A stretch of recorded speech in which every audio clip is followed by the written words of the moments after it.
There's a ton of confusion with the home buying process, and in today's market where there's a lot of uncertainty with home prices and interest rates, whether it's your first time buying a home, second time, or third time, chances are you have a lot of questions and aren't real sure of the process flow and the steps involved.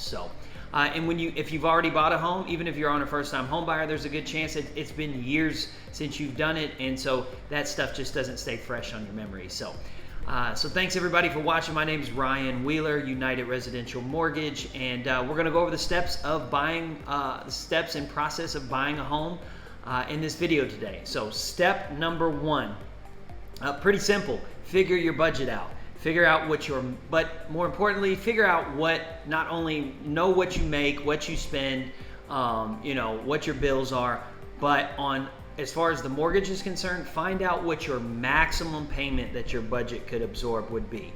So that maximum payment, because it's best to find that maximum payment and then we'll work backwards. So that leads us into number two. Get connected, get pre-approved, but get connected with a trusted, reliable mortgage professional. And this does not mean your bank. Most people assume they just go to their bank, get their mortgage. There's a 90% chance that your bank is not the best place to get a mortgage. A mortgage professional that is not working at a bank is more than likely going to be your best option. And how do you find a good mortgage professional to help you with that, to work that pre-approval up, to look at those options with you? Number one, ask your friends, family, coworkers for a good referral source. Or if you have a good trusted real estate, somebody in a real estate professional, a real estate agent, a realtor, you can ask them for a good referral as well. But that's going to be the next step, is get that pre-approval, find out what your options are, and they're going to help you establish what price points you need to be looking in when you're searching for a home. What your maximum qualification, mortgage qualification is, may not be what you're comfortable spending. If you're qualified for $500,000 mortgage, but you only want to spend $400,000, then there's no point in looking at that $500,000. But they'll help you establish different price points, look at those different payment estimates at those price points, what money you're going to need at closing, and what expenses you're going to have, in the early stage of the home buying process, which we'll get into later. But that's the next step of the process. Step number three, find a trusted real estate professional. So number one, you're going to do the same thing with the mortgage professional. You're going to ask your friends, family, and coworkers for a good referral source. If you can't find one, and then once you do, maybe go research them online. Same with the mortgage pro. Research them online, see if they got the reviews. But if you can't find one from friends, family, and coworkers, ask your mortgage professional. And as a matter of fact, the mortgage professional might be able to have a better referral because they're working with real estate. I work with real estate agents every single day, and so I'm going to be able to give you a good, trusted referral when it comes to, when you're looking for a trusted real estate agent. That's instrumental though. They're going to help you on many aspects, not just finding or locating the home. You can do that for the most part nowadays online. But they also have, in a scarce inventory market like you're in, the homes that you see online may not be all that's out there. If you have a good real estate agent, they may have connections or have other people in their office that are about to list a home, or have other potential sellers that haven't put their home on the market yet that may be a good fit for what you're looking for.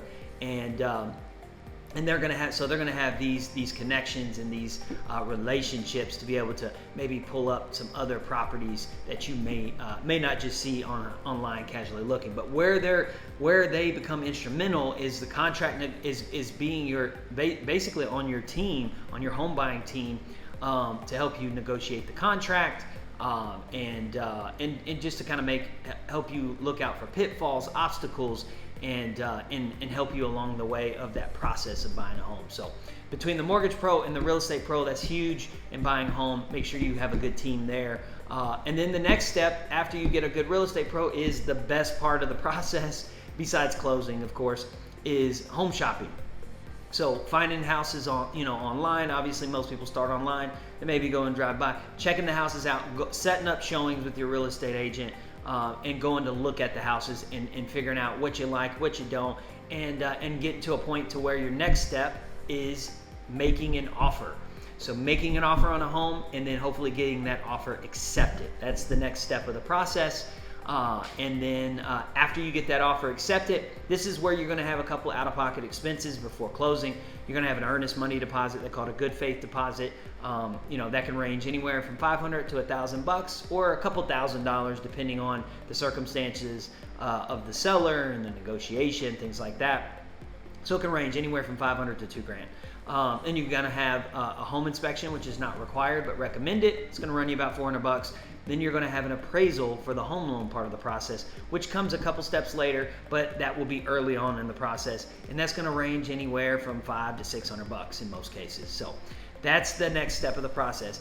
After you get that offer accepted, you're going to let your lender know, and they are going to get your loan application started. So that's the next step of the process. Start the loan application process. They're going to get the loan application going. They're going to get your rate locked. They're going to go over all the terms with you.